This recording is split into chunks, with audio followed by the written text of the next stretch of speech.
Film की शुरुआत में हमें एक ब्राइड दुल्हन दिखाई जाती है जो अपनी शादी के लिए तैयार हो रही थी। उसका जो ग्रूम था दुल्हा, वो भी अपने कमरे में तैयार हो रहा था। ग्रूम भी शादी करने के लिए पहुंच गया। उसके 6 दोस्त थी जो भी वहाँ ग्रूम जैसे कपड़े पहनकर आई थी। अब जब ब्राइड वहाँ आई शादी करने के लिए, तो वहाँ एक औरत को देखती है जिसने अपने हाथ में छोटा सा बच्चा पकड़ा हुआ था। ये देखकर ब्राइड एकदम उदास हो गई। वो सोचती है कि अगर आज मैंने ये शादी कर ली तो मैं कभी बच्चा पैदा नहीं कर सकती, जबकि मुझे तो बच्चे बहुत पसंद है। अब ब्राइड को कोई ऐसा वैसा मसला नहीं था जो वो मां नहीं बन सकती थी, पर फिर भी वो ऐसा क्यों सोच रही थी, इसका जवाब हमें आगे पता चलेगा। अब वो शादी में आगे जाने की बजाय वहाँ से भाग जाती है क्योंकि वो नहीं चाहती थी कि आगे चलकर मुझे इस शादी के लिए पछताना पड़े। अब यहाँ से कहानी पास्ट यानी माजी में आ गई, जहाँ पर यही ब्राइड और ग्रूम छुट्टियां मनाने के लिए एक जगह पर घूमने आए हुए थे। यहाँ ब्राइड उसे अपनी उंगली दिखाकर कहती है कि देखो, मेरी उंगली अभी तक खाली है, जिसमें कोई अंगूठी नहीं है। आखिर तुम कब इस उंगली में शादी की अंगूठी पहनाओगी? जिस पर ग्रूम का कहना था कि तुम फिक्र ना करो, मैं बहुत जल्द तुमसे शादी कर लूंगा। और तुम जानती तो हो कि जिस कंपनी में हम काम कर रहे हैं, वहाँ शादी करने से पहले हमें 10 बार सोचना पड़ेगा, क्योंकि हमारी कंपनी के कुछ असूल हैं जिनके बारे में तुम जानती ही हो। जिसके बाद ये दोनों एक बार में गई और वहाँ शराब पीकर खूब डांस करती है। यहाँ एक बड़ा कपल बैठा हुआ था जो उनको इतना खुश देखकर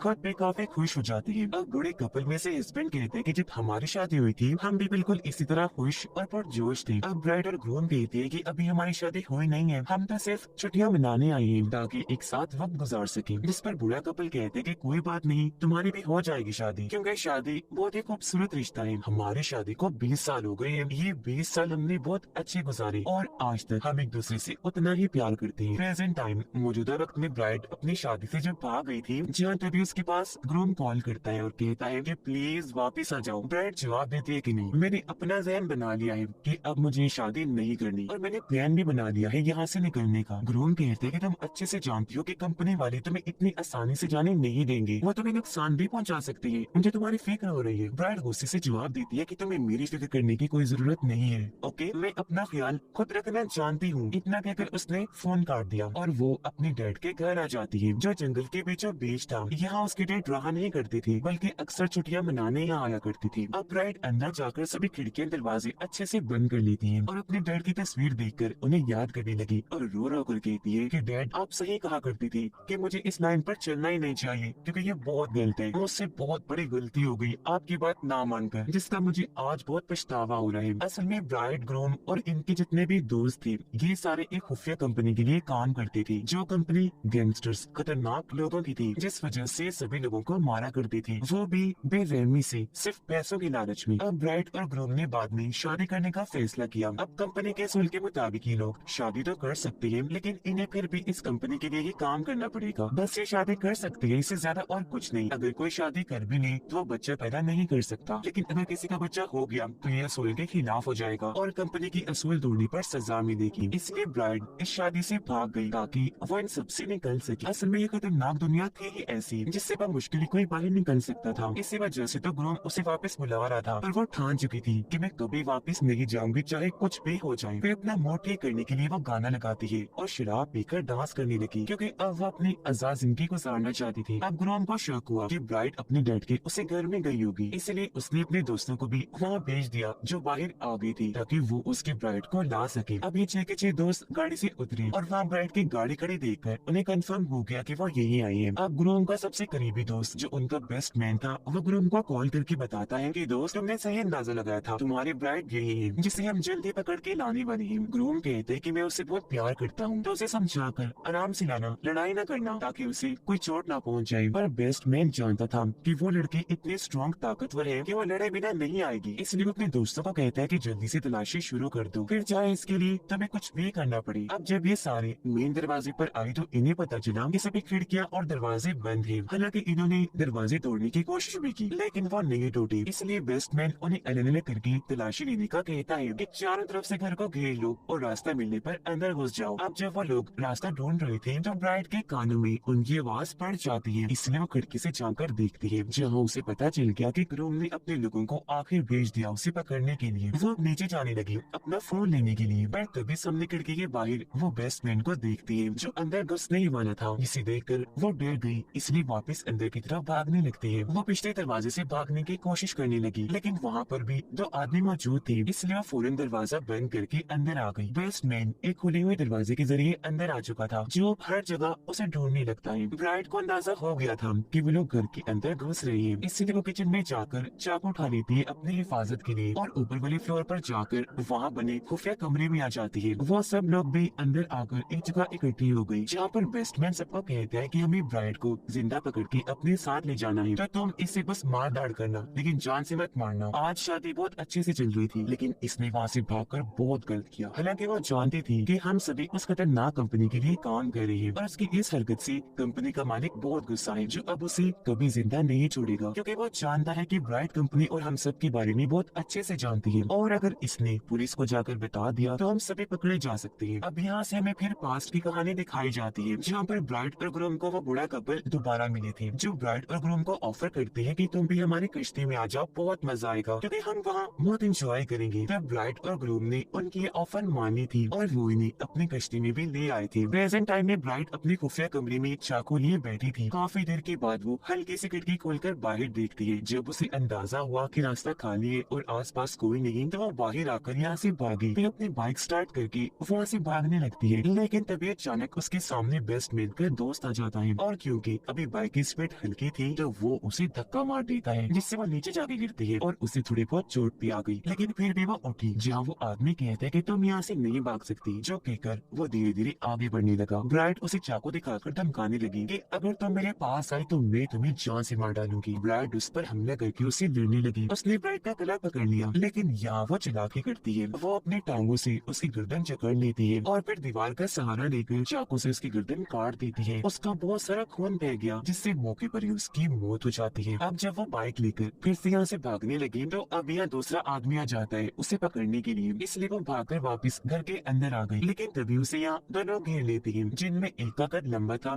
और एक था बोना, जिसका कद काफी छोटा था। अब लंबा आदमी उसे मारकर नीचे गिरा देता है और फिर उसे बहुत पीटने लगता है, लेकिन वो हार नहीं मानती। इस तरह उसे चकमा देकर वो उठी और शॉवल बेलचे से उस पर वार करके इतना मारती है कि उसकी जान ही ले लेती है। अब ये देखकर बोना आदमी काफी गुस्से में आ गया, कहता है कि मैं तुम्हें नहीं छोड़ूंगा। वह चैनसॉ उठाता है जो ब्लेड वाला हथियार था और उसकी रस्सी खींचकर उसे चलाने की कोशिश करता है, लेकिन वो स्टार्ट ही नहीं हो रहा था। ये देखकर ब्राइट उठी और उसे जोरदार टांग मारती है, जिससे वो काफी दूर जाके गिरता है और मौके पर ही वो बेहोश हो गया। अब जब ब्राइट वहाँ से भागने लगी तो बेस्टमैन उसे देख लेता है। वो उसे देखकर हंसने लगा, इसलिए वो अपनी जान बचाकर वहाँ से फिर वापस अंदर ही भाग जाती है। वो अब ऊपर वाले कमरे में आ गई, जहाँ आकर उसने खुद को लॉक कर लिया था और हाथ में वो गोल्ड स्टिक लेकर बैठ जाती है हिफाजत के तौर पर। बेस्टमैन अपने बचे हुए साथियों को कहता है कि ब्राइट ऊपर छुपी हुई है और अब मैं उसे पकड़ने जाऊंगा, तुम लोग नहीं, क्योंकि हमारे पहले ही 2 साथियों को उसने मार दिया है। अब पास्ट में हमने देखा कि जब ब्राइट और ग्रूम बूढ़े कपल की कश्ती में आए थे तो वहाँ सच में काफी इंजॉय करते हैं। यहाँ बूढ़ा कपल फिर से कहते हैं कि हमने अपने 20 साल बहुत अच्छे गुजारे, जो कहकर उनमें से हस्बैंड कहानी सुनाने लगा, पर हम किसी डॉल्फिन की तरह है पानी में, जहाँ पर शार्क्स भी है जो हालांकि डॉल्फिन को एक ही बार से मार दे, पर डॉल्फिन भी इतनी होशियार तो है कि वो शार्क के बाल को जाया करती। अब ये सुनकर ब्राइट और ग्रूम समझ जाती है कि ये हमारे बारे में ही बात कर रही है और इन्हें पता चल गया है कि हम कौन है और यहाँ किस मकसद के लिए आए हैं। अब बूढ़ा आदमी एक दराज खोलता है जिसके अंदर गन पड़ी हुई थी, जिसे वो चुपचाप प्लेट से छुपा देता है, क्योंकि वो जानता था कि ये खतरनाक लोग हैं, तो अब यहाँ खतरा भी हो सकता है। लेकिन जब ब्राइट वहाँ आई तो वो गन को देख लेती है। प्रेजेंट में ये सारे एक साथ ब्राइट को पकड़ने ऊपर जाती है, क्योंकि अब इन्होंने प्लान बनाया था कि हम बारी बारी अंदर जाकर उसका सामना करेंगे। वो सबका मुकाबला नहीं कर पाएगी, थक जाएगी, जख्मी हो जाएगी और ऐसे हम आसानी से उसे पकड़ लेंगे। इसलिए अब उनमें से पहला लड़का अंदर जाता है, जिसे पीछे से आकर ब्राइट पकड़ लेती है, लेकिन वो खुद को छुड़वाकर ब्राइट को मारने लगा। पर वो भी कम नहीं थी, आखिर उसे भी उसी कंपनी से लड़ने की अच्छी ट्रेनिंग मिली थी, जिनमें से अपने महारतों का वो यहाँ इस्तेमाल करती है। उस आदमी ने जब ब्राइट को पकड़ा हुआ था तो वो किताबों वाले शेल्फ पर अपनी टांगे रखकर खून चाहती है और उसके पीछे आकर काफी पीटने लगी, जिसके बाद वो उसका गला दबाकर उसे जान से मार डालती है। अब तब यहाँ एक और आदमी आ गया, जिसकी पीठ पर चढ़कर ब्राइट उसे मारने लगती है और उसे नीचे उतारकर वो ब्राइट को मारने लगा, फिर उसका गला पकड़ लेता है और काफी मारने के बाद कहता है कि तुम मुझे नहीं हरा सकती, जो कहकर वो अपना चाकू निकालकर ब्राइट की तरफ करता है। लेकिन यहाँ ब्राइट चालाकी से उसे चाकू छीन लेती है और उसकी टांगों में घुसा देती है, जिसे दर्द की वजह से वो तड़पने लगा। अब वो पहले बहुत तकलीफ में था, जहाँ अब ब्राइट उसका आखिर गला ही काट कर उसकी जान ले लेती है। फिर वो इस चाकू को अपने पास ही रख के वहाँ से बाहर आई और अपनी गाड़ी की तरफ भागती है। जब ब्राइट गाड़ी के पास आई तो उसे एहसास हुआ कि मेरे पास तो चाबी ही नहीं है, जिसके बाद वो दोनों ब्राइट के पास आई और बेस्टमैन उसे चाबी दिखाकर कहते कि देखो ये मेरे पास है। और अब वो ब्राइट को बहुत पीटते हैं और उसे कहने लगे कि अब तुम्हें हमारे साथ जाना ही होगा। बेस्टमैन अपने साथी को कहता है कि इसे मार मार कर इसका बुरा हाल कर दो, जो कहकर वह खुद घर के अंदर जाने लगा ताकि जश्न मना सके कि हमने ब्राइड को पकड़ लिया और हम इस मिशन में कामयाब रहे। अब बेस्टमैन का दोस्त ब्राइड को कहता है कि तुम मुझे बहुत पसंद थी, लेकिन मैं उस कंपनी के खिलाफ नहीं जा सकता। उसने अपने पास चाकू छुपाया हुआ था जिसे वो एकदम उसकी आंखों में गुस्सा देती है। वो दर्द की वजह से तड़पने लगा और ऐसे तड़प तड़प के उसकी मौत हो जाती है। अब मरते मरते ब्राइड ने उसे कहा कि तुम्हें क्या लगता है कि गाड़ी लेकर मैं यहाँ से जा रही थी? नहीं, बल्कि मैं तो एक्टिंग कर रही थी ताकि तुम्हें अपने जाल में फंसा कर मार सकूं। अब बेस्टमैन जब बाहर आया चेक करने की क्या बना तो वो अपने साथी की लाश देखकर काफी हैरान रह गया और तभी पीछे से ब्राइड आकर उसे पकड़ लेती है और उसकी गर्दन पर चाकू रख देती है। वो कहता है कि हमने तो तुम्हें अपना दोस्त माना था, तो फिर तुम क्यों हमें मार रही हो? ब्राइड कहती है कि हम सब कंपनी के लिए काम करते हैं, ओके? तो यहाँ कोई भी किसी का दोस्त नहीं है और अब तुम ग्रूम को कॉल करो और उसे झूठ बोलो कि मैं मर गई हूँ। उसकी धमकी से बेस्टमैन काफी डर गया और वह फोन करके ग्रूम को झूठ बोल देता है कि ब्राइड मारी गई और उसे यकीन नहीं आ रहा था क्योंकि वो जानता था कि मेरी ब्राइड इतनी स्ट्रांग और होशियार है कि वो इतनी आसानी से तो नहीं मर सकती। जिसके बाद ब्राइड बेस्टमैन का गला एक झटके में काट देती है जिससे उसकी भी बड़ी बेरहमी से मौत हो जाती है। अब तभी यहाँ बोना आया और उसे कहते कि मैं अभी जिंदा हूँ तो तुम यहाँ से बचकर कहीं नहीं जा सकती। अब ये सुनकर ब्राइड को उस पर गुस्सा आ गया और वो आगे बढ़कर उस पर हमला कर देती है, उसे बहुत मारती है जिससे एक बार फिर वो बेहोश हो गया। लेकिन जब उसे होश आई तो वो खुद को बंधा हुआ पाता है और उसके सामने थी ब्राइड जो चैंसो को बस स्टार्ट करने ही वाली थी। पर उसका मजाक बनाते हुए बोना कहते कि ये तो काम ही नहीं करता बच्चों, तो तुम मुझे नहीं मार सकती। ब्राइड भी उसकी बात का बड़े अच्छे से जवाब देती है। कहने लगी कि वो दरअसल चैंसो में गैस खत्म हो गई थी, लेकिन अब मैंने इसमें गैस भर ली है। ये कहते वो चैंसो को स्टार्ट करने लगी और आखिरकार वो स्टार्ट हो भी जाता है जिससे वो काफी डर गया और ब्राइड से जान के भीख मांगने लगता है कि प्लीज मुझे छोड़ दो, लेकिन वो उसकी एक नहीं सुनती और चैंसो से उस पर हमला कर देती है। उसे ऊपर से नीचे काट कर 2 टुकड़े कर देती है जिससे यहाँ बोने की भी इतनी भयानक मौत हो जाती है। अब हम पास का सीन देखते हैं। असल में जब ब्राइड और ग्रूम कपल से मिले थे, जब वो छुट्टियां मनाने आए थे, तो वो दरअसल एक मिशन पर थी। असल में बूढ़ा कपल भी पहले उस गैंगस्टर्स की कंपनी के ही मेंबर्स थे, लेकिन बाद में उन्हें वहाँ पर प्यार हो गया, जिसके बाद उन्होंने कंपनी को छोड़ दिया क्योंकि अब वो मजीद गलत काम नहीं करना चाहती थी। जिसके बाद से कंपनी उन्हें ढूंढ रही थी जान से मारने के लिए। कंपनी ने ब्राइड और ग्रूम को ही भेजा था ताकि ये उन्हें जान से मारती। वो अपने गन निकाल कर ब्राइड और ग्रूम पर तान देता है, लेकिन तभी उसने देखा कि गोलियों वाली मैगजीन तो गायब है, जिस पर ब्राइड बताती है कि वो मैगजीन मैंने पहले ही निकाली थी क्योंकि मुझे पता था कि ये वक्त आने ही वाला है और गन भी मैंने देख ली थी। बूढ़ा आदमी उदास होते हुए कहते हैं कि मैं भी जानता था कि आखिर में हमारा यही अंजाम होगा, तो लो मार लो हमें अंदाजा हो गया था कि कंपनी हमें कभी नहीं छोड़ेगी। ये सुनकर ब्राइड और ग्रूम अपनी अपनी गन्स निकाल कर दोनों को शूट करके मार देती है। प्रेजेंट टाइम में ब्राइड जख्मी हालत खून में लिपट ग्रूम के पास पहुंचती है और ग्रूम उसे जिंदा देखकर काफी खुश हो जाता है। कहने लगा कि मैं जानता था तो मैं ऐसे नहीं मर सकती। ब्राइड उसे कहती कि अभी भी मौका है,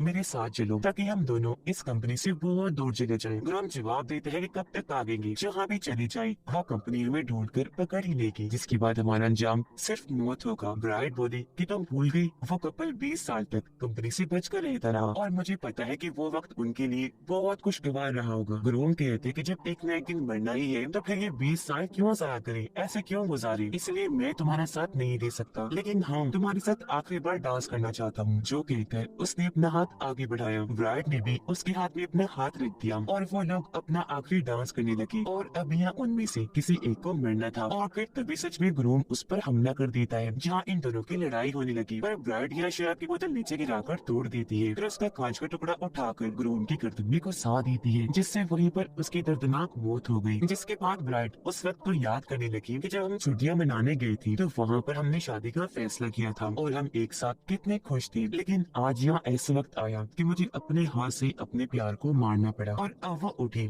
और यहाँ से जाने लगती है, लेकिन उसे अपने ग्रूम की मौत का बहुत अफसोस था। और तभी उसके मोबाइल की बेल बजने लगी। उसने जब चेक किया तो कंपनी की कॉल थी जिसका नाम यूनिवर्सिटी था, यानी कि कंपनी अब भी उसका पीछा नहीं छोड़ेगी। और इसी के साथ इस फिल्म की कहानी यहीं पर खत्म हो जाती है।